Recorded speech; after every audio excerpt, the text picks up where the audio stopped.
आता जे दिल्लीत प्रकरण चालू आहे मग त्याबद्दल तुमचं काय म्हणणं आहे? जे हिंसा झाली, जे विद्यार्थ्यांना मारलं तेही चुकीचं होतं आणि पोलिसांना मारणं तेही चुकीचं होतं. तर ही NCERT कुणाच्या अंडर येते? शिक्षण मंत्र्याच्याच अंडर येते ना. मग त्यांचा राजीनामा मिळावा यापेक्षा तुमच्यापेक्षा जास्त आम्हाला पण आहे. सगळ्यात महत्वाची गोष्ट काय आहे माहितीये का? नीट पेपर फुटीच्या विरोधात ज्या पण मुलांनी आंदोलन चालू केलं होतं ना, त्या आंदोलनाचा त्यांचा मोटिव्ह नीट पेपर फुटीच्याच बद्दल असला पाहिजे होता. त्यांनी राजीनामा धर्मेंद्र प्रधानांचं शिक्षण मंत्र्यांचं मागत होते, ते काही प्रॉब्लेम नव्हता. तुम्हाला अधिकार आहे, उपोषण आंदोलन करण्याचा अधिकार आहे, भारतीय संविधानाने दिलेला आहे. त्याच्यामुळे तुम्ही कुणाचाही राजीनामा मागू शकता.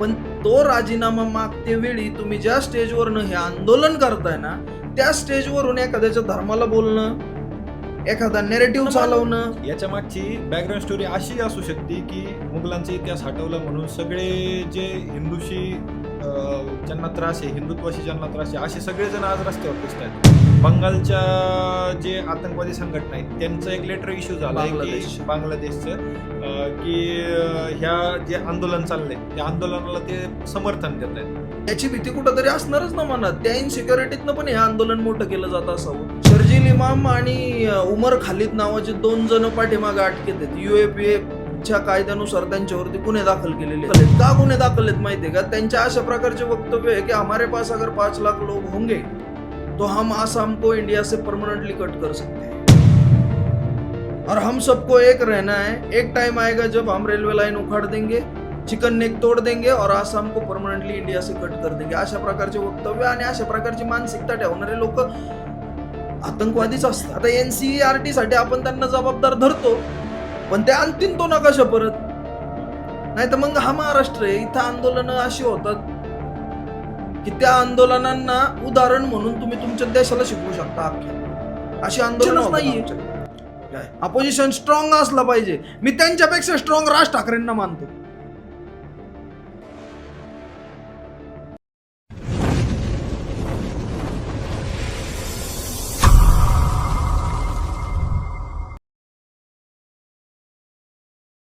तर जय शिवराय भाऊ. जय शिवराय. जय श्रीराम. जय श्रीराम. सगळ्यात पहिला माझा प्रश्न आहे का, विशालगड मुक्ती संग्राम तुम्ही सुरू केला होता, तो कायद्याच्या याच्यात मेन म्हणजे सगळ्यात पहिलं नाव तुमचं त्या ठिकाणी मुख्य आरोपी म्हणून जोडलं गेलेलं आहे. तर हा सुरू करण्यामागचा उद्देश काय होता तुमचा? सगळ्यात महत्वाची गोष्ट काय माहितीये का? पाठीमागच्या कित्येक दिवसांपासून विशाळगडावरती अतिक्रमण आहे. बरोबर. विशाळगडावरती पशु हत्या होते. दिवसेंदिवस अतिक्रमण वाढत चाललेलं आहे.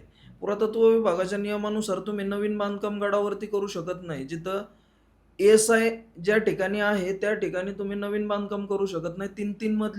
तीन मजली मस्जिदांची कामं होत आहेत तिथं. नवीन बांधकामं होत आहेत. आणि त्याच जागेवरती जे पुरातन मंदिरं आहेत आपली, ती पुरातन मंदिरं डायरेक्ट नामशेष झालेली आहेत. बरोबर. पशु हत्या होते, भयंकर पशु हत्या होते. वाघजाईचं मंदिर आहे, नरसोबाचं मंदिर आहे, प्रभू श्री रामचंद्राचं मंदिर आहे विशाळगडावरती. त्या मंदिरांकडे कुणाचंही लक्ष नाहीये. आणि त्याच जागेवरती दुसऱ्या ठिकाणचं, दुसऱ्या धर्माचं धार्मिक स्थळ 3 मजल्याचं बांधलं जातं. 3 मजले. तिथं काही लोक येऊन तिथं त्या ठिकाणी पशु हत्या करतात, त्या ठिकाणी राहतात. तिथं लॉज आहेत मोठे मोठे. मग कुठंतरी हे सगळं बंद व्हावं आणि छत्रपती शिवाजी महाराजांच्या इतिहासाचं प्रतीक असणारा विशाळगड हा स्वच्छ आणि सुंदर असावा. पर्यटकांनी त्या ठिकाणी गड किल्ला म्हणून बघायला यावं त्याला. त्या ठिकाणी हे जे घाणेरडी चालू आहे गोष्टी या सगळ्या बंद व्हाव्या म्हणून विशाळगड मुक्ती संग्रामासाठी आंदोलन सुरू केलं. आंदोलन सुरू करण्याची कन्सेप्ट कशी तुमच्या डोक्यात आली? नाही, कन्सेप्ट मुळात काय ना, पहिल्यापासून मी गड किल्ल्यांसाठी कामं करतो. बऱ्याचशा गड किल्ल्यांवरती जाणं येणं होतं. मी विशाळगडाला पण बऱ्याच वेळा गेलेलो होतो. आणि त्या विशाळगडावरती ती सगळी गर्दी, त्यानंतर तिथं वाढत्या अतिक्रमण आणि त्या अतिक्रमणांचं धार्मिक अतिक्रमण जास्त मोठं होतंय. एका विशिष्ट धर्माच्या लोकांनी तिथं मोठं त्यांचं स्वतःचं प्रार्थनास्थळही नाही म्हणता येणार, पण ते बांधून ठेवलंय. आणि ASIच्या नियमानुसार तुम्ही बांधू शकत नाही ना, नवीन बांधकाम करूच शकत नाही. मग कुठंतरी हा विचार यायचा. गडावरती जी लोक गड बघायला जायची त्यांना अशा घाणेरड्या रस्त्यांवरनं चालावं लागायचं की जिथं रक्त सांडलेलं आहे, जिथं कोंबड्यांची पिसं पडलेली आहे, बकऱ्यांची हाडकं पडलेली आहे, अशा ठिकाणी त्या अशा प्रकारचा किल्ला त्यांना बघायला मिळायचा. जे आपले ऐतिहासिक तिथलं जे स्ट्रक्चर शिल्लक राहिलेलं आहे ना, त्या स्ट्रक्चर वरती सुद्धा बांधकामं झालेली आहेत. मग जर स्ट्रक्चर वरती बांधकाम झालंय तर मग किल्ला बघायला जाणाऱ्या लोकांनी बघायचं काय तिथं? सगळ्यात महत्वाची गोष्ट. म्हणून ह्या आंदोलनाला सुरुवात करावी लागली. मग आता जसं आपल्याला आपण बघतो की हिंदू राष्ट्र किंवा हिंदुत्वतेचं सरकार असं म्हणलं जातं, मग सरकारकडनं तुम्हाला काही सपोर्ट नाही भेटला का या गोष्टीत? नाही नाही, सरकारकडनं कायमच सपोर्ट असतो, सरकार प्रयत्न करतो. पण काय होतं माहितीये का, काही गोष्टी अशा असतात की ज्या आता राजकारणाबाबत न बोललेलंच बरं. तुम्हाला चांगल्या प्रकारे राजकारण माहिती आहे. बरोबर. राजकारण हे मतांवरती आधारित असतं. राजकारण हे त्या तिथल्या भौगोलिक किंवा तिथल्या पॉप्युलेशनवरती आधारित असतं. त्याच्यामुळे डायरेक्ट राजकारणातून किंवा सरकारकडनं आपल्याला सपोर्ट मिळेल थोडंसं अशक्यच असतं. आणि आपल्याला कायदेशीर बाब म्हटल्यानंतर कोर्टात जाऊन लढाई करावी लागते. आणि छत्रपती शिवाजी महाराजांच्या गडकिल्ल्यांसाठीच कोर्टात जावं लागतं. बऱ्याच वेळा आपण कोर्टात गेलेलो आहेत. विशाळगडची कोल्हापूरची काही मंडळी आहे, पाठीमागची 50 वर्ष झाली ती लढाई करतायत कोर्टातून, पण अजूनही न्याय मिळालेला नाहीये त्यांना. आणि हिंदुत्ववादी सरकार जरी असेल तरी पण सरकारला भरपूर बंधनं आहेत. आणि सरकारने ते पण काम करायचं. आपले गड किल्ले आहेत, आपली पण जबाबदारी आहे ना, बरोबर. तीच जबाबदारी पार पाडतोय आपण. हिंदू धर्माकडे जास्त तुमचा कौल असतो. मग अशा वेळी तुमच्या कमेंट बॉक्समध्ये वगैरे पण भरपूर जण असतात जे गरळ ओळखतात. त्याबद्दल तुम्ही त्यांच्याकडे कुठल्या दृष्टिकोनाने बघता? एक तर पहिली गोष्ट, मी अशा लोकांना महत्वच देत नाही किंवा त्यांच्याबाबत विचारच करत नाही. काय असतं, कारण मी हिंदू आहे स्वतः, मग मी हिंदू धर्मासाठी नाही बोलायचं, मग कुणाकडनं अपेक्षा ठेवायची? बरोबर. हिंदू मी हे म्हटल्यावर हिंदू धर्मासाठी मीच बोलणार ना. मी अपेक्षा थोडी पाकिस्तानच्या एखाद्या मुस्लिम माणसाकडनं करू शकतो की तो माझ्या हिंदू धर्मासाठी येऊन बोलेल. बरोबर. मी माझ्या धर्मासाठी बोलतोय, आणि ज्यावेळी मी माझ्या धर्मासाठी बोलतो त्यावेळी मला माझ्या धर्मावरती झालेला अत्याचार सांगावा लागतो, त्या ठिकाणी झालेले प्रॉब्लेम सांगावे लागतात. म्हणून मला एखाद्या विशिष्ट धर्मावरती आघात करावा लागतो. लोकांची मनं दुखतील, काय दुखतील, तो त्यांचा स्वतःचा प्रश्न आहे. बरोबर. त्यांचा कुठला अवयव दुखला तर त्यांनी तो स्वतःचा विचार स्वतः करावा. पण ते काय, आता कमेंट बॉक्समध्ये सवय लागलेली आहे. घरात बसल्यानंतर टायपिंग करणं अगदी सोपं आहे, अगदी सोपं असतं टायपिंग करणं, जास्त जड वाटत नाही. त्यामुळे मग काही टाईप करायचं, जसं मला आवडेल तसं मी टाईप करतो. समोरच्या व्यक्तीला समजून नाही घ्यायचं, काय नाही टाईप करत राहायचं. आणि काय आहे माहितीये का, धर्मनिरपेक्ष राष्ट्र किंवा सेक्युलर ही जी लोक आहेत, ती सेक्युलरतेची संकल्पना मानणारी जी काही लोक आहेत ना, यांना कायम हिंदू धर्मच दिसतो टीका करायला. बरं, हिंदू धर्मासाठी कोणी बोलायला लागलं तर यांच्या नजरेत तो गुंड. म्हणजे यांचं असं आहे की खरं तर हे काय म्हणतात की देशात हुकुमशाही चालू आहे, पण खरे हुकुमशाह हेच आहेत बरोबर. की हे हिंदू धर्मीयांना हिंदू धर्मासाठी सुद्धा बोलून देत नाही. कमेंट करतात घाणेरड्या, तर्क लावायला विरोध करतात हे. आणि हे कुणाची पाठराखण करतात हे सगळ्या जगाला माहिती आहे. ज्यांची हे पाठराखण करतात ना, त्यांचीच शिकवण आहे की तर्क करायचा नाही. हम बोले सब बोले, संपला विषय. आणि त्याच गोष्टी यांनी शिकून घेतलेल्या आहेत. मग हे जे आता कमेंट बॉक्समध्ये येऊन बोलतात ना, हे ते शिकलेले आहेत की कुणाला तर्क करून द्यायचा नाही, त्याला बोलत राहायचं सारखं सारखं. मग हा हिंदू विरुद्ध प्रोपॅगंडा असाच चालू राहील की ह्याला काही बंधन लागतील?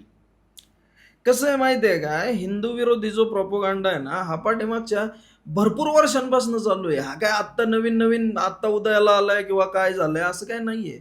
याच्यात आता कसं आहे, लेफ्टिस्ट आहेत, हे इस्लामिकवाले आहेत, त्यानंतर ख्रिश्चॅनिटीवाले आहेत. यांनी एक तर ख्रिश्चॅनिटी सारखा एक धर्म आहे की जो स्लोली हिंदू धर्मात घुसत चाललेला आहे. स्लो पॉइझनच आहे. स्लो पॉइझन आहे एक प्रकारचं. ते लोकांना फार शांतपणे सांगतात की तुमचे दैवत मृत आहेत, बरोबर. आमचा देव जिवंत झालेला आहे. जिवंत होऊन कुठं गेला माहिती नाही मला, पण ते म्हणतात आमचं देव जिवंत झालेलं आहे. हे फार स्लोली सांगतायत ते, आणि इतकं प्रेमाने सांगतात. बरं, हे काय करतात माहितीये का, आदिवासी लोक टार्गेट करतात. हे तो समाज टार्गेट करतात की जो थोड्याफार आमच्या चुकांनी किंवा आमच्या पाठीमागच्या लोकांच्या चुकांनी वंचित राहिलेला आहे, असा समाज टार्गेट करतात. त्या लोकांना टार्गेट करून त्यांना खाण्यापिण्यानी, औषधांनी, ह्या सगळ्या गोष्टींच्या मदती करून त्यांचं धर्म परिवर्तन करून घेतात हे.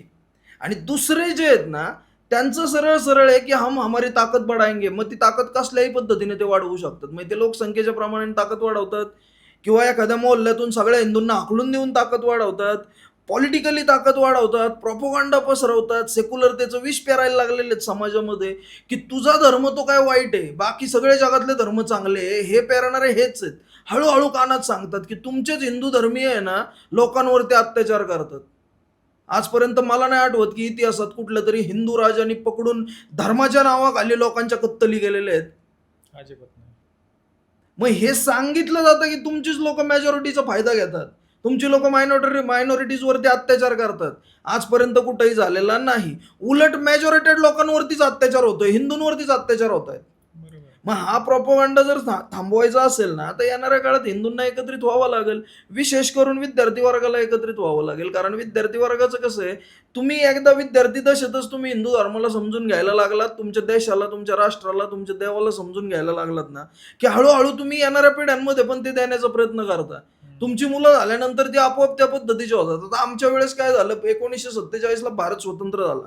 47 नंतर भारताला स्ट्रगल भरपूर होतं, स्वतः उभं राहायचं होतं. आपल्या देशात प्रचंड प्रॉब्लेम्स होते, कामधंदे नव्हते, आपल्याकडे औद्योगिकरण झालेलं नव्हतं. ह्या सगळ्या गोष्टींमधून वरती जायचं होतं आणि ह्याच गोष्टीचा फायदा ज्यांना कायमस्वरूपी सत्ता टिकवायची होती त्या लोकांनी घेतला.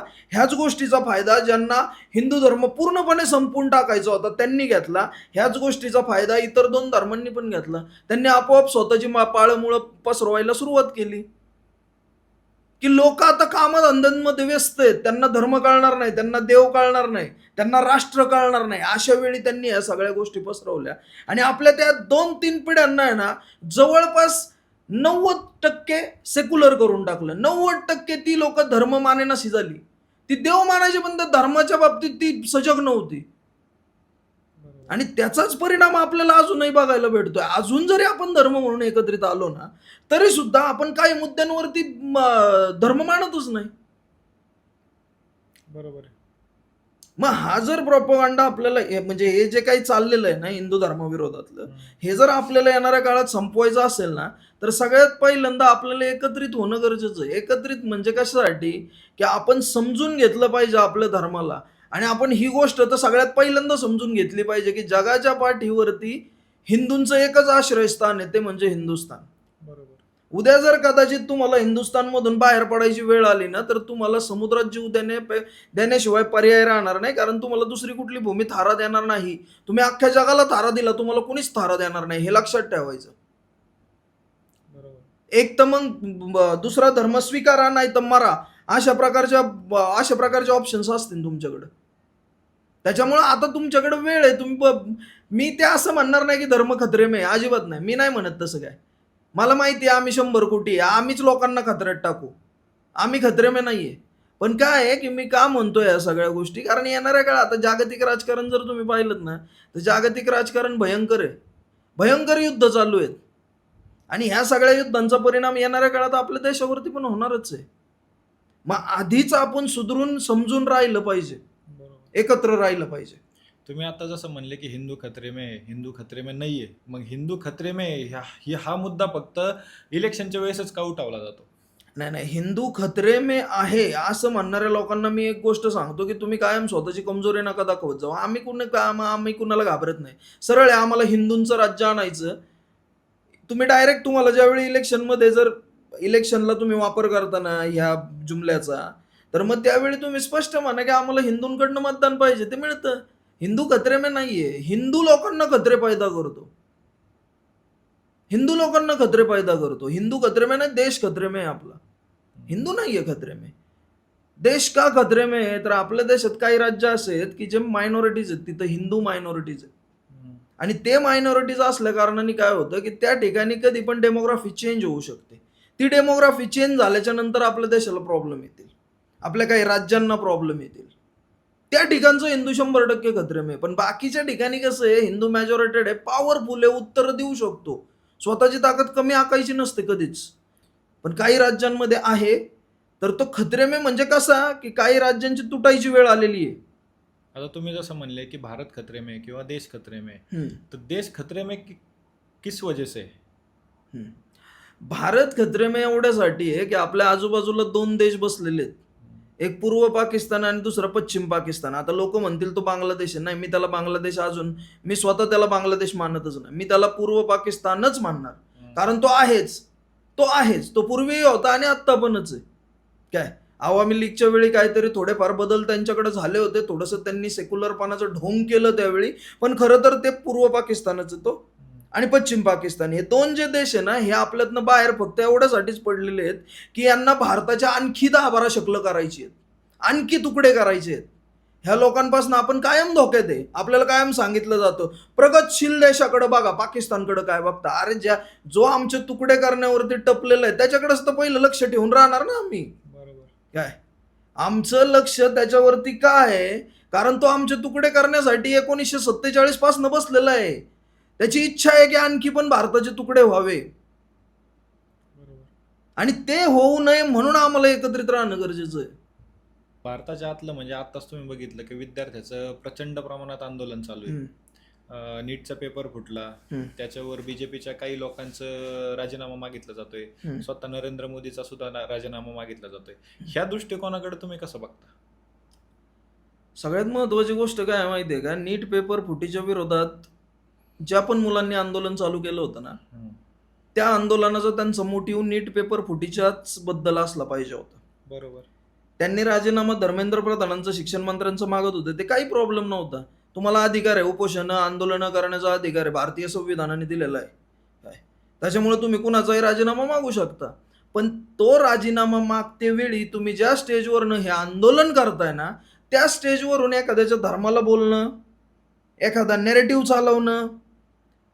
शर्जील इमाम आणि उमर खालिद नावाचे 2 जण पाठीमागे अटकेत आहेत. UAPA कायद्यानुसार त्यांच्यावरती गुन्हे दाखल केलेले आहेत. का गुन्हे दाखल केलेले आहेत? आता बरेचसे लोक म्हणतील UAPA विद्यार्थ्यांवरती, आता त्यांना विद्यार्थी म्हणतात लोक, सो कॉल्ड विद्यार्थी ते, पण यांच्यावरती गुन्हे दाखल आहेत. का गुन्हे दाखल आहेत माहितीये का? त्यांच्या अशा प्रकारचे वक्तव्य आहे की हमारे पास अगर 5 लाख लोग होंगे तो हम आसाम को इंडिया से परमानेंटली कट कर सकते हैं और हम सबको एक रहना है. एक टाइम आएगा जब हम रेलवे लाइन उखाड़ देंगे, चिकन नेक तोड़ देंगे और आसाम को परमनंटली इंडिया से कट कर देंगे. अशा प्रकारचे वक्तव्य आणि अशा प्रकारची मानसिकता ठेवणारे लोक आतंकवादीच असतात.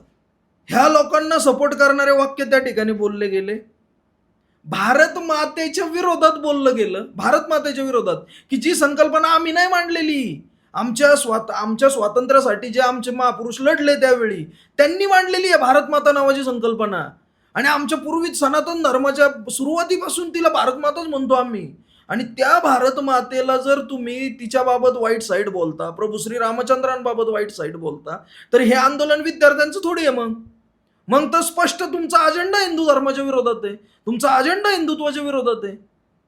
पण ज्या सामान्य विद्यार्थ्यांनी हे आंदोलन, समजा जर काही सामान्य विद्यार्थी तिथं आंदोलन करताय ना, त्या विद्यार्थ्यांच्या बरोबर आम्ही कायमच आहे की तुम्ही तुमच्या हक्कांसाठी लढू शकता. धर्मेंद्र प्रधानांनी नैतिकतेच्या जोरावरती राजीनामा दिलाच पाहिजे.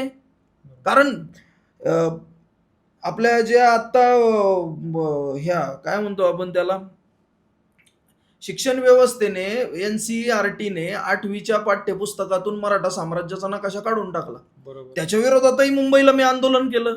त्याच्या विरोधातही सातत्याने मी बोलत असतो. बरं, ही NCERT कुणाच्या अंडर येते? शिक्षण मंत्र्याच्याच अंडर येते ना.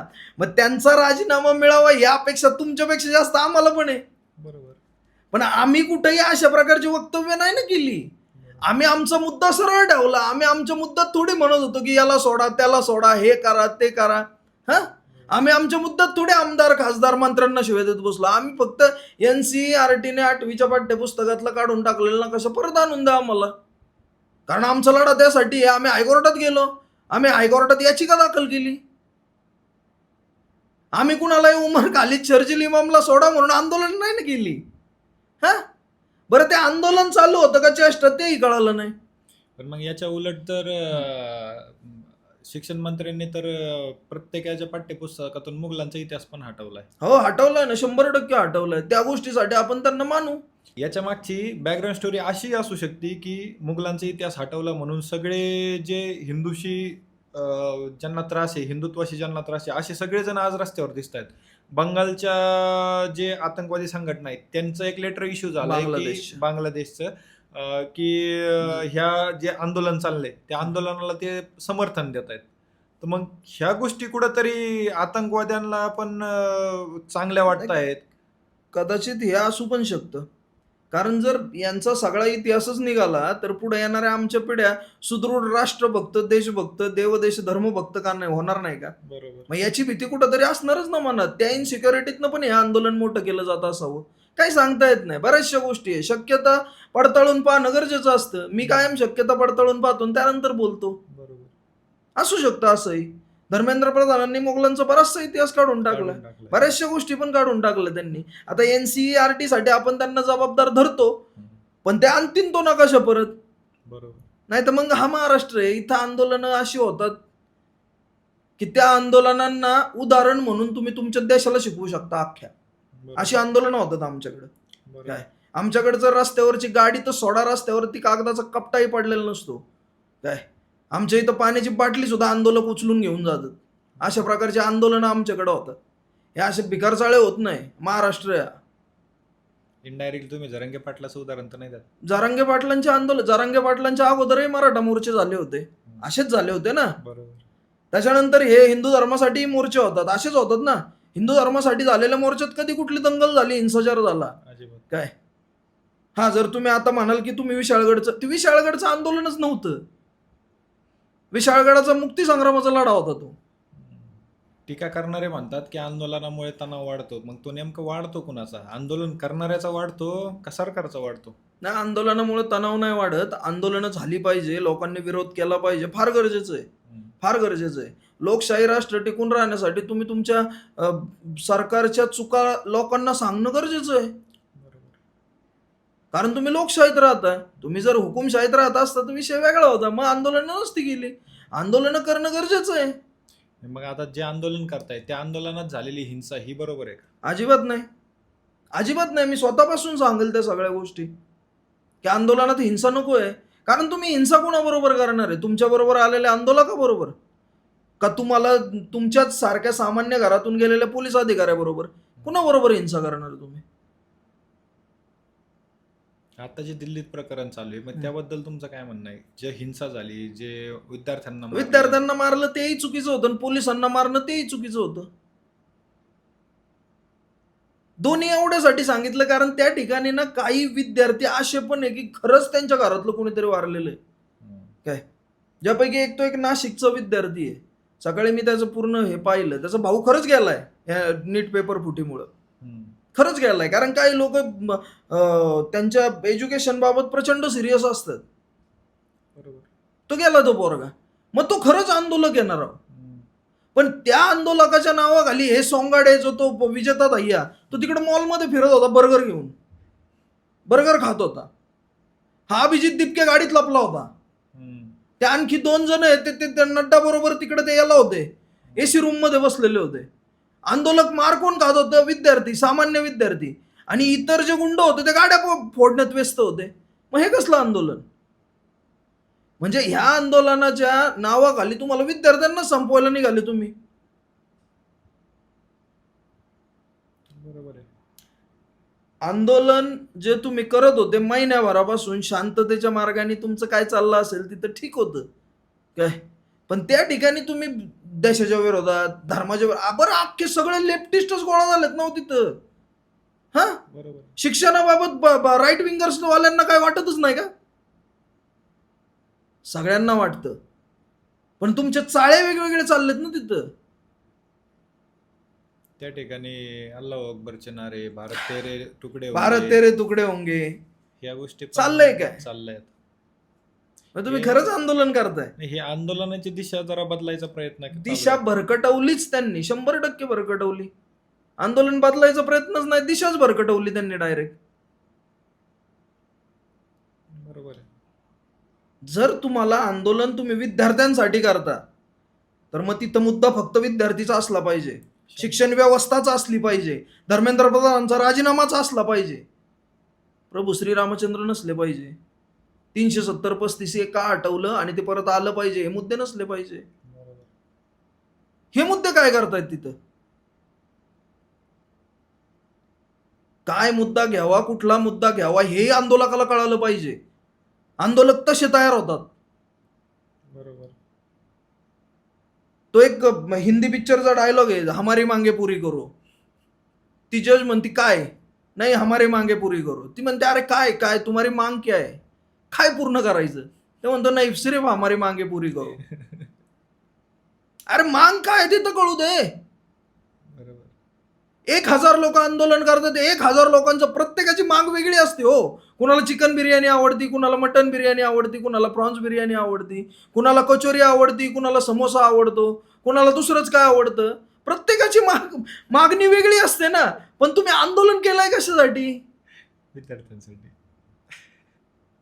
मग तिथला विद्यार्थी कुठे आहे?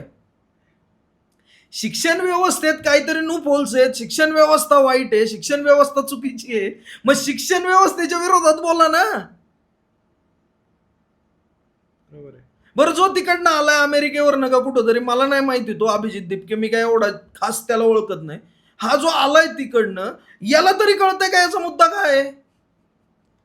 सोनम वांगचुक जो एक जवळपास वयोवृद्ध माणूस आहे, अशा वयोवृद्ध माणसाला याने उपोषणाला बसवलंय आणि हा स्वतः म्हणतो मला मायग्रेनचा त्रास आहे. तुला एकट्याला आहे का? भारतातल्या 150 कोटी लोकांपैकी 80% लोकांना मायग्रेनचा त्रास. मायग्रेन म्हणजे अति डोकं दुखणं होतं ते. हा म्हणतो मला मायग्रेनचा त्रास आहे, मी उपाशी राहू शकत नाही. मायग्रेनचा त्रास मलाही आहे. संभाजी बिडीच्या वेळी 5 दिवस उपाशी येतो, मी उपोषणाला बसलो होतो.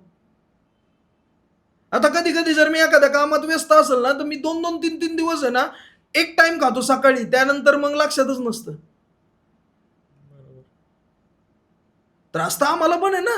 मग तू काय बच्चन देतो लोकांना तिथं बसून? प्रकाश राज एक नंबरचा भांड्या, एक नंबरचा भांड. आलाय कशाला? विद्यार्थ्यांच्या आंदोलनाला. बरोबर. तर मग विद्यार्थ्यांच्या आंदोलनावरती बोल ना. प्रभू श्रीरामचंद्राच्या बद्दल बोलायची गरज काय? आणि प्रत्येक ठिकाणी सिंपती गेन करणे धंदा यांचा. सिंपती गेन करतात ते. आता तो विजेता दह्या बर्गर खाताना सापडला म्हणून विद्यार्थ्यांनी चोपला त्याला. बरं, चोपल्याच्या नंतर तो परत एक व्हिडिओ बनवतो, मी काय नोकरीला आहे का कुणाकडे? जबाबदारी म्हणून तुझ्यावरती सोपवली होती ना रे. अरे हे आंदोलक आहे आणि हे देशाला नेपाळ आणि बांगलादेश करण्याची स्वप्न बघतात. होईल का हो? 5,000 लोक देश चालवू शकतात का? 5,000 पण नाही आहेत ते आंदोलक. तुम्हाला एखादा सुवर्णमध्य किंवा तुम्हाला एखाद्या देशाचं राजकारण हँडल करण्यासाठी किंवा एखादा देश चालवण्यासाठी तुम्हाला विशिष्ट ताकद लावायला लागते. तुम्हाला विचार पेरावे लागतात, ते रुजवावे लागतात. बरोबर. त्यानंतर या सगळ्या गोष्टी होतात. 4 दिवसात क्रांती होत नाही. क्रांती होत नाही. तुम्ही भगतसिंग नाहीये, तुम्ही होऊ शकत नाही. तुमच्याकडे विचारच नाहीये तुम्हाला काय अपेक्षित आहे. काय अपेक्षित आहे तुम्हाला? एवढं विद्यार्थ्यांचं आंदोलन झालं. कधीतरी एखाद्याला साईडला घेऊन अभिजित दिपकेचा इंटरव्ह्यू करा त्याच्यानंतर आणि त्याला साईडला घेऊन विचार, तुला अपेक्षित काय बाबा? काय अपेक्षित आहे तुला? 1947ला भारत स्वतंत्र झाला. भारत स्वतंत्र झाला की नाही झाला? भारतातल्या त्या ज्यावेळी स्वतंत्रतेच्या त्याच्या अगोदरही संकल्पना डॉमिनियन स्टेटची मांडलेली होती. पण डॉमिनियन स्टेटला आपल्या लोकांनी विरोध केला. विशेष करून भगतसिंगांनी विरोध केला की आम्हाला पूर्ण स्वातंत्र्य द्या, आम्ही आमच्या पद्धतीने बघू शकतो. पण पूर्ण स्वातंत्र्य देते वेळी भगतसिंग कुठेही असं म्हटलं नाही की हे काम करतील. त्यांना माहिती होतं की आपल्याकडे एक सिस्टीम आहे, आपल्याकडे काँग्रेस आहे. काँग्रेस होती त्यावेळी काय, आपल्याकडे आहे ना मोठमोठे नेते आहेत, आपल्याकडे अर्थतज्ञ आहेत, आपल्याकडे इतर लोक आहेत. ह्या सगळ्यांना एकत्रित करून आपल्याला ते चालवणं सोपं जाईल. तुमच्याकडे कोण आहे? देशाचं सरकार बदलण्याच्या, देशाचं सरकार तर सोडा, यांनी तुमच्या लोकशाही जो मूलभूत तुमचा पाया आहे ना त्यालाच धक्का लागल. आता पण काँग्रेस आहे की त्यांच्या मागे? मग कोण आहे काँग्रेसकडं? कोण? राहुल गांधी. राहुल गांधी तुम्हाला नेता वाटतो तो? अहो, तो स्ट्रॉंग अपोजिशन सुद्धा नाहीये. हिंमत नाही त्याच्यात बोलायची, मुद्दे मांडण्याची हिंमत नाही त्या माणसामध्ये. आणि नेपोटिझम कसली काय काय करायचं त्या नेपोटिझमचं फळ आहे. हे म्हणतात एज्युकेटेड आहे राहुल गांधी. कुठला एज्युकेशनचा मुद्दा त्यांनी कधी मांडला? इधर से आलू घुसेगा उधर से सोना नाही, निकलेगा. ते ठीक आहे. ते मीम्सला नाही महत्व देत मी एवढं. ते ठीक, आपण सत्यावरती कायम बोलतो, त्या मीम्सला महत्व नाही. पण काय असतं की राहुल गांधीने कुठला मुद्दा प्रभावीपणे मांडलाय कधी? कुठला एक मुद्दा सांगा तुम्ही मला प्रभावीपणे मांडलेला. एक पण नाही. नॅशनल हेराल्डचा मुद्दा बीजेपीने किती दापावला? तुमच्याकडे माणसं पाहिजे हे सगळं करणारी आहेत का तुमच्याकडं? तुम्ही स्ट्रॉंग अपोजिशनच नाहीये. अपोजिशन स्ट्रॉंग असला पाहिजे. मी त्यांच्यापेक्षा स्ट्रॉंग राज ठाकरेंना मानतो. वोट शेअर जरी कमी असला, माझा एकही माणूस निवडून नको येऊन देऊ, पण ज्यावेळी त्यांचं एखादं स्टेटमेंट येतं ना, दुसऱ्या दिवशी ते काम व्हायची तयारी होते. हा झाला अपोजिशन आणि हा झाला स्ट्रॉंगनेस. माईमचाच मुद्दा घेतला होता आपण मागच्या याच्यात, दुसऱ्याच दिवशी क्लिअर केलं होतं सगळ्या गोष्टी. काय सांगतोय? काय सांगितलं मी तुम्हाला? बरोबर.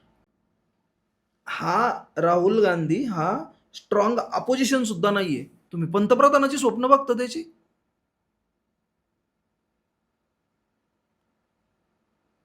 बरोबर. हा आपल्याला स्वप्नांमध्ये बदल करायला लागेल, नाही तर बघूच नका. काँग्रेसकडे दुसरा कुठला नेता आहे की ज्याला तुम्ही पंतप्रधान म्हणून बसवू शकता खुर्चीवरती? कोणीच नाही दुसरा. चला एकदा मंत्रिमंडळ डिफाईन करायचं का काँग्रेसचं? होईल का? एवढ्या सगळ्या सेक्टरमध्ये कोणकोणचे मंत्री देणार तुम्ही? कुणाला देणार आहे? देश चालवायचं म्हटलं ना, फक्त तख्तापलट करून पंतप्रधानाला दुसऱ्या देशात पळवून जायची वेळ आणायला नाही लागत. तर पहिले तुमची तयारी लागते की हे सगळं झाल्यानंतर आम्हाला काय करायचं. बरोबर. तुमच्याकडे कुठली तयारी आहे? अरे बिनलाजासारखं तुम्ही एसीत झोपताय, ती पोरं तिथं रस्त्यावरती झोपतायत.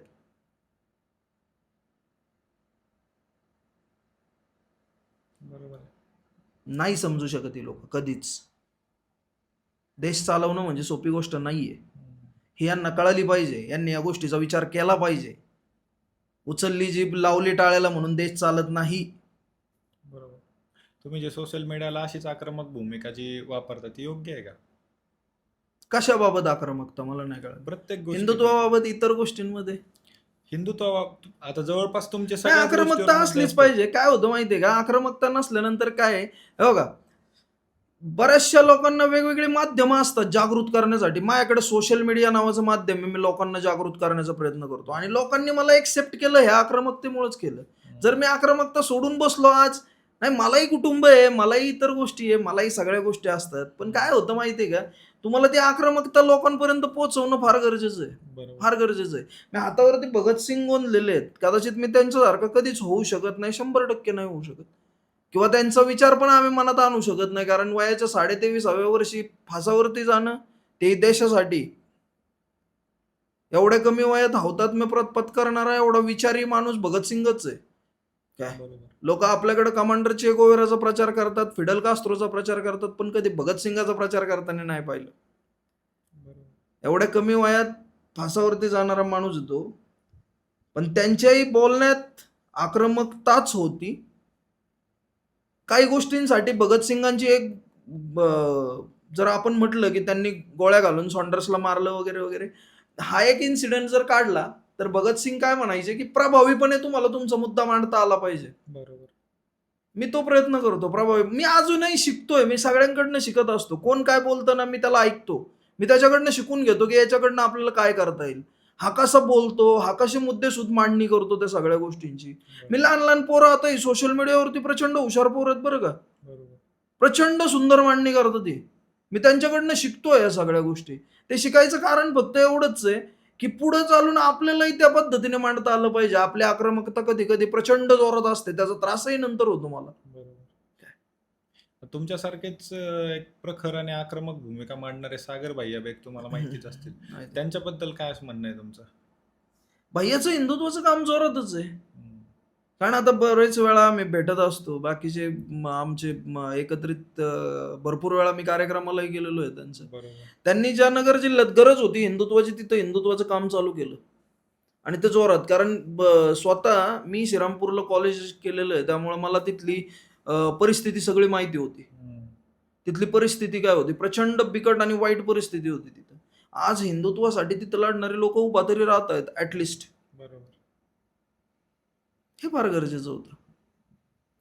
काही गोष्टींवरून आता ते थोड्याशा वादाच्या भोवऱ्यात अटकलेले आहेत. म्हणजे ते काय बघा, वादाचं कसं असतं माहितीये का, आताचे ते ज्या गोष्टीवर वादाच्या भोवऱ्यात अडकलेले आहेत ना, त्या गोष्टी त्यांनी केल्यात का नाही केल्या हे पोलिसांनाही माहिती नाहीये. जर त्यांनी काही केलेलं असेल तर मग तसे गुन्हे दाखल होतील की. बरोबर. काय तुम्हाला जर एखाद्याला आरोपी बनवायचंय तर मग पहिले त्यांनी काहीतरी करावं लागतं. भारताचं संविधान म्हणतं तसं. काय त्यांनी काहीच नाही केलं आणि तुम्ही आधीच त्याला आरोपीच्या पिंजऱ्यात उभा केलं म्हणजे तुम्ही जज पेक्षा मोठे झाले. बरोबर. काय म्हणजे तुम्ही भारतीय न्यायव्यवस्थेपेक्षा मोठे झाले. भारतीय न्यायव्यवस्था काय म्हणते, पहिले त्यांनी गुन्हा करू द्या. काय आणि त्या गुन्ह्यावरती गुन्हा दाखल होऊ द्या. बरोबर. आणि पोलिसांना ती तशा अनिशा करायला बसवलेलं असतं. कुणालाही मग ते उद्या काय करतील, यांनी काहीतरी केलं उचला रे याला टाका जेलला, असं नसतं. गुन्हा सिद्ध होऊ दे बरोबर. किंवा गुन्हा केलाय त्यांनी एफ.आय.आर तो होऊ दे त्यांच्यावरती. त्यानंतर आहेच ना, प्रशासन बघेलच ना. बरोबर. आपण कशाला कोणाला सांगायचं. आता जसं तुम्ही छत्रपतींना खूप जास्त मानता, तुम्ही म्हणण्यापेक्षा पूर्ण महाराष्ट्राचा, अखंड महाराष्ट्रच छत्रपती शिवरायांना आणि छत्रपती संभाजी महाराजांना खूप जास्त मानतो. तुमच्यामध्ये त्यांचे विचार आजकाल दाबण्याचा प्रयत्न केला जातोय, तर त्याबद्दल काय सांगाल? छत्रपती शिवाजी महाराजांना कोणी थांबवू शकत नाही, पहिली गोष्ट. बरोबर. छत्रपती शिवाजी ह्या महाराष्ट्रात जन्माला आलेल्या प्रत्येक मुलाच्या भाळावरती छत्रपती श्री शिवाजी महाराज हे नाव कोरलेलं असतं. बरोबर. सगळ्यांना माहिती आहे छत्रपती शिवाजी महाराजांनी आपल्यासाठी काय केलंय. छत्रपती शिवाजी महाराजांचा ऑथेंटिक इतिहास हा लोकांपर्यंत पोहोचलेला आहे, पोचत राहतो. चरित्र आहेत, बाकीच्या गोष्टी आहेत. मी फक्त लोकांना एक सांगण्याचा प्रयत्न करेल की थोडंसं जरा कादंबरी वगैरे जे वाचता ना तुम्ही, त्यापासून लांब राहा. लोकांच्या सांगण्यावरती थोडासा कमी विश्वास ठेवा. तुम्ही स्वतः वाचन करा. तुम्हाला वाचणं फार गरजेचं आहे, कारण तुम्ही वाचल्यानंतरच छत्रपती शिवाजी महाराज तुम्हाला कळतील, त्यांचे विचार तुम्हाला कळतील. कारण ते विचार तुम्हाला जोपर्यंत कळत नाही तोपर्यंत तुम्ही छत्रपती आत्मसात केले असं होऊ शकत नाही. आणि छत्रपती आत्मसात करणं अवघड आहे थोडंसं. तसं जर बघितलं तर आता महाराजांच्या वेळी कसं की धर्म किंवा देश प्रथम, राष्ट्र प्रथम, त्यानंतर स्वराज्य प्रथम ही संकल्पना त्यांच्या वेळी होती. आजच्या वेळेच्या राजकारणात तुम्हाला काय दिसतं? देश प्रथम की वोट बँक प्रथम वोट बँक की प्रथम. राजकारण प्रथम? वोट बँक प्रथम, राजकारण प्रथम. देश वगैरे ही संकल्पना कदाचित त्यांच्याकडे नाहीये, पुढे लांब आहे थोडीशी. देश संकल्पना नाहीये. जसं आता भारताचं राजकारण बघतो, त्याला जर साईडला ठेवून आपण फक्त महाराष्ट्राच्या राजकारणाकडे जर फोकस केला तर आजच्या राजकारणाबद्दल तुम्हाला काय वाटतंय? आत्ताचं जे राजकारण चालू आहे, पक्ष फोडाफोडी म्हणा किंवा जे 50 खोके वगैरे त्या गोष्टी, तुम्ही आहे ना आता परत परत तिथंच येता बरं का. म्हणजे बघा, मला श्रीकृष्ण सांगण्याची वेळ येते. मग येणे तेने कारणे सत्ता मिळवायची, बस संपला विषय. का? त्याचं कारण असं असतं ना, तुम्हाला तुमची कुठलीही गोष्ट साध्य करण्यासाठी सत्ता असणं गरजेचं आहे. बरोबर. काही साध्य करा तुम्ही, काही पण साध्य. म्हणजे आता आपण हिंदू राष्ट्राची संकल्पना मांडतो. चला, मी म्हटलं मला गड किल्ल्यांचं काम करायचंय, मला गड किल्ले व्यवस्थित स्वच्छ आणि सुंदर ठेवायचे, मग मला सत्ता पाहिजे. त्यासाठी सत्ता नाही म्हणून तर मला त्रास होतो ना. नाही, पण मग आता तसं जर विचार केला तर सत्ता असूनही काही होत नाही ना कामं. नाही, सत्ता असूनही का नाही काय होत? कारण त्या पद्धतीने आपण अजूनही सजग नाहीये त्यांच्या बाबत. आपण स्वतः किती सजग आहे? आपण चला सरकारवरती ब्लेम करतो, करणं पण गरजेचं आहे त्यांनी, पण आपण स्वतः किती सजग आहे? आपल्याला किती गड किल्ले माहिती आहेत? आपण किती गडांपर्यंत पोहोचलेलो आहे? सरकारचं कामच आहे, पण आपण ज्यावेळी जागृत होऊ ना त्यावेळी आपण सगळे मिळून त्यांच्याकडनं करून घेऊ की. पण आपणच जागृत होत नाही. आणि लहान मुलाला पण रडायला लागतं बरं का. त्याला भूक लागली ना त्याला रडायला लागतं, मगच त्याची आई त्याला भाकर घालते, नाही तर नाही घालत. नाही तर तिला असं वाटतं खेळतंय जाऊ दे मुर्दे, खेळतंय जाऊ दे मुर्दे. हीच परिस्थिती आहे. सरकार समोर सुद्धा तुम्हाला आरडाओरडा रडावंच लागतं. हे आंदोलन करणं म्हणजे तोच प्रकार आहे. त्यांना असं 100% नॉलेज आहे असं समजू नका. राजकारणी म्हणजे हा काय देव नाहीये, तो माणूसच आहे, तुमच्यातनंच वरती गेलेला आहे. त्याला 100% नॉलेज असेल अजिबात नाही, अजिबात नाही. त्याला पण मत सरमोह माया सगळं आहे, त्याला सगळं आहे. जसं तुम्हाला आहे तसं त्याला पण आहे. त्याच्यामुळं तो जर चुकला असेल तर त्याच्या विरोधात उभा राहणे, त्याला एखादी गोष्ट समजावून सांगणे, त्याला माहिती नसेल तर ती गोष्ट त्याच्या निदर्शनास आणून देणे आपलं काम आहे.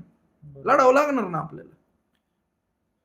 छत्रपती शिवाजी महाराजांचा असा कुठला सर्वात मोठा गुण आहे जो सगळ्या तरुणांनी आत्मसात केला पाहिजे? छत्रपती शिवाजी महाराजांचा पहिली गोष्ट तर तरुण काय आत्मसात करत नाही बरं का. ते छत्रपती आपले ठीक आहे, छत्रपतींना मान्य बस. आत्मसात करायचं म्हटलं ना, छत्रपती शिवाजी महाराजांची आहे ना, जे नेतृत्व गुण आहेत ना, ते जबरदस्त आहे. आज ते तरुणांनी म्हणण्यापेक्षा संपूर्ण भारतानेच त्यांच्याकडनं काहीतरी शिकून घेतलं पाहिजे. दुसरी गोष्ट, छत्रपती शिवाजी महाराज आहेत ना, हे लोकांना ज्याप्रमाणे एखाद्या गोष्टीचं महत्व समजून दिल्याच्या नंतर लोक त्या गोष्टीला मरायलाही तयार होतात, हे फक्त छत्रपतींच्या राज्यातच बघायला भेटेल तुम्हाला. बरोबर. असाच माझ्याकडे आणखी एक प्रश्न आहे की धर्मवीर छत्रपती संभाजी महाराज यांच्या बलिदानाकडून काय शिकलं पाहिजे? सोडावा धर्म की सोडावा प्राण, असा प्रश्न कधी न पडावा. प्राण सोडावा पण धर्म न सोडावा. शंभूराजांचा इतिहास आठवावा. बरोबर. बस. बरं, आता एक आता सध्या ट्रेंडिंग मध्ये चालू असणारा टॉपिक म्हणजे सीजेपी. सीजेपी बद्दल तुमचं काय मत आहे?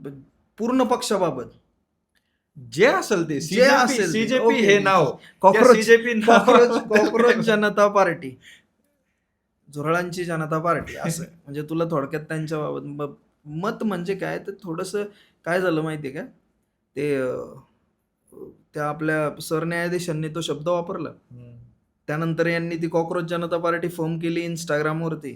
तिचे ते फॉलोअर्स वाढले आणि ते फॉलोअर्स जसे वाढले ना, तसे आजूबाजूच्या डोमकावळ्यांनी कान टावकारले. मग आता हे डोमकावळे कोण आहे तुला सांगायची गरज नाहीये. बरोबर. भारतात भरपूर आहेत असे. त्या डोमकावळ्यांनी कान टावकारले आणि ह्या डोमकावळ्यांनी रसद पुरवायला चालू केली सीजेपी ह्या नावाला. बरोबर. आणि ही रसद पुरवायला चालू केली ना, ही सगळी रसद यांना पुरवण्यात आली आणि यांना ती माणसं पण पुरवण्यात आली की जी माणसं यांना उचलून धरतील. आणि हे सगळं कशासाठी चाललंय माहितीये का? नेपाळला जेनजी प्लॅन सक्सेस. बरोबर. त्या पूर्व पाकिस्तान म्हणजेच बांगलादेशमध्ये जेनजी प्लॅन सक्सेस. तर ह्या सक्सेसला भारतात रिपीट करायचं, पण ते होणं अशक्य आहे.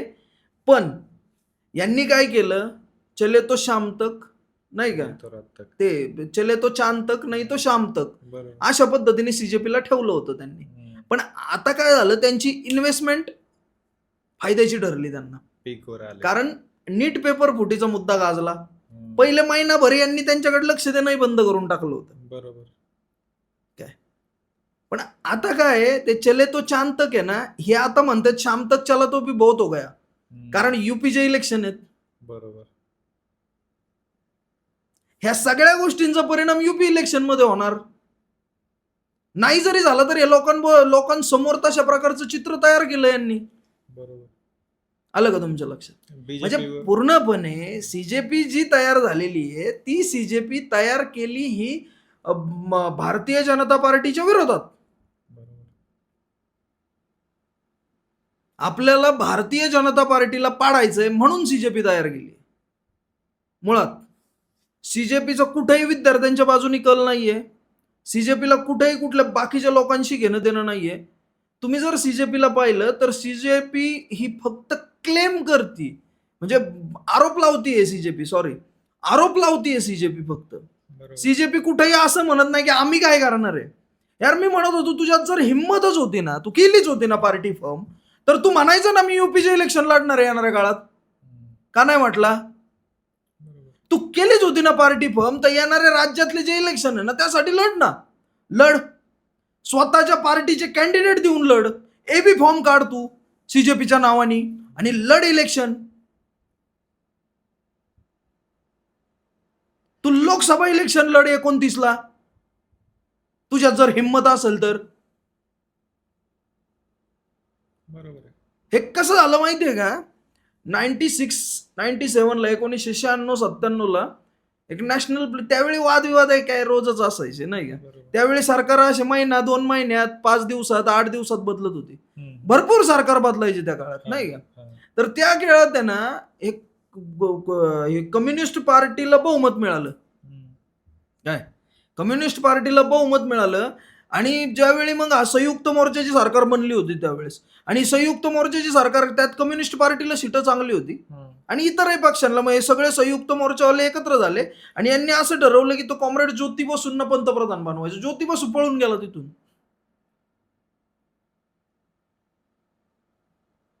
प्रकाश खरात म्हणला नको आम्हाला. अरे लाज, तुमच्या जबाबदारी स्वीकारायचीच नाहीये, जबाबदारीच घ्यायची नाही यांना.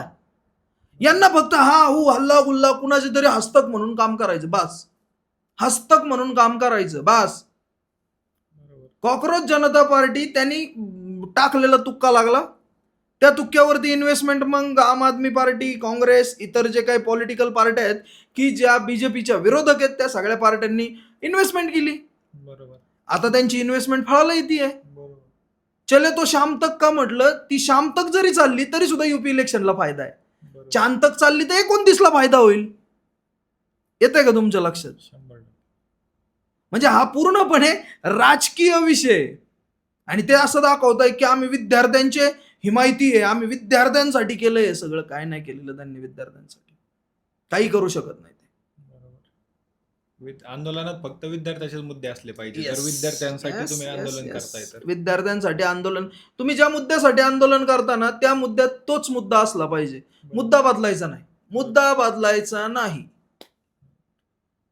मुद्दा बदलायचा नाही.